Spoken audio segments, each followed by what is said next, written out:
कहा जाता है कि किसी इलाके में कहत साली पैदा हो गई। इस कहत साली की लपेट में न सिर्फ इंसान बल्कि चरिंद और परिंद सब इसका शिकार हो गए।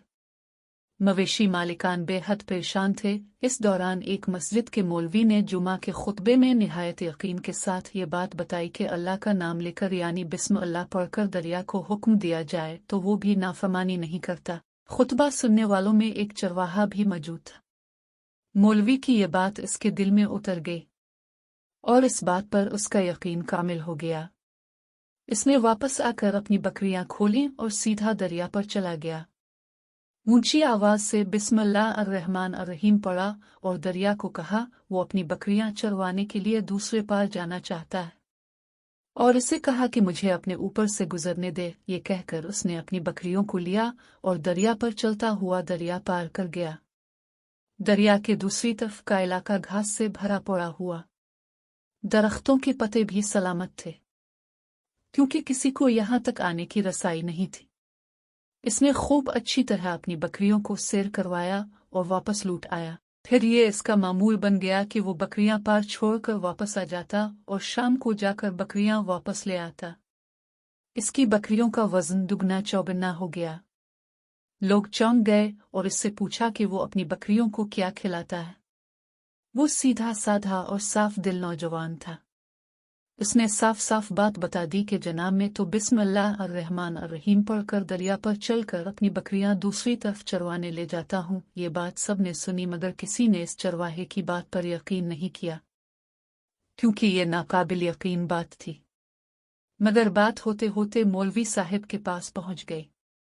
मौलवी साहब ने इस चरवाहे को बुलाया और सारा माजरा पूछा। इस चरवाहे ने मौलवी साहब को ही हवाला बना लिया कि मौलवी साहब में तो आपका शुक्रिया अदा करने वाला था।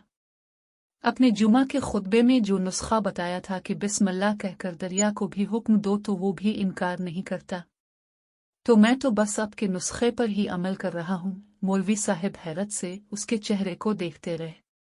मौलवी साहब ने कहा, भाई साहब, ऐसी बातें तो हम हर जुमा में करते हैं, फ़कत उनका मकसद लोगों का ईमान बनाना होता है। मगर बकरियों वाला डटा रहा कि मैं तो बस बिस्मिल्लाह कहकर पानी पर चलता हूँ और बकरियों समेत पानी पार चला जाता हूँ। आखिरकार मौलवी साहब ने सुबह खुद यह तजुर्बा करने की ठानी, जिसे देखने चरवाहे समेत पूरा इलाका भी आ गया। मजमा ज्यादा था। मौलवी साहब ने एक दो बार सोचा कि इनकार कर दूं कि कहीं डूब ना जाऊं, मगर वो जो मौलवी साहब को कंधे पर उठाकर लाए थे अब भी जोशो खुरूश से अल्लाह अकबर के नारे लगा रहे थे और मौलवी साहब के हक में तारीफें कर रहे थे। आखिरकार मौलवी साहब ने अपने डर को दूर करने के लिए एक रस्सा मंगवाया।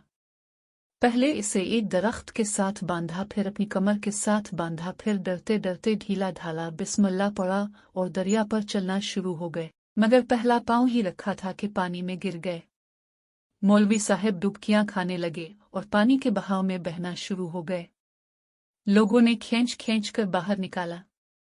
मौलवी साहब की इस हरकत ने चरवाहे को परेशान कर दिया कि मौलवी साहब की बिस्मिल्लाह को ये क्या हो गया है, क्योंकि इसका ये रोज का मामूल था। इसके अपने यकीन में कोई फर्क ना आया।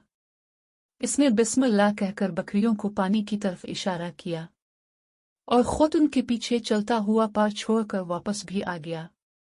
लोग इसे वली अल्लाह समझ रहे थे और उसके हक में नारे लगा रहे थे, मगर वो सबसे बेनियाज सीधा सादा इंसान था।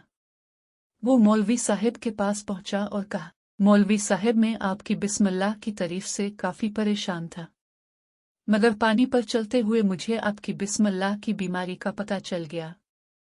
इस चरवाहे ने दरख्त से बंधी रस्सी की तरफ इशारा किया और कहा, मौलवी साहब, ये है आपकी बिस्मिल्लाह की बीमारी। आपकी बिस्मिल्लाह की बरकत को ये रस्सा खा गया। आपको अल्लाह और बिस्मिल्लाह से ज्यादा इस रस्से पर भरोसा था, लिहाजा अल्लाह ने भी आपको रस्सी के हवाले कर दिया।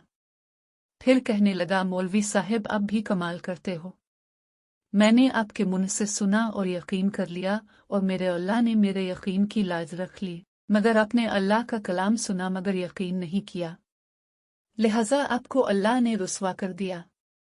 मोहतरम अजीज दोस्तों, यही कुछ हमारा हाल है। ہماری نمازوں اور دعاؤں کا حال بھی یقین سے خالی ہے۔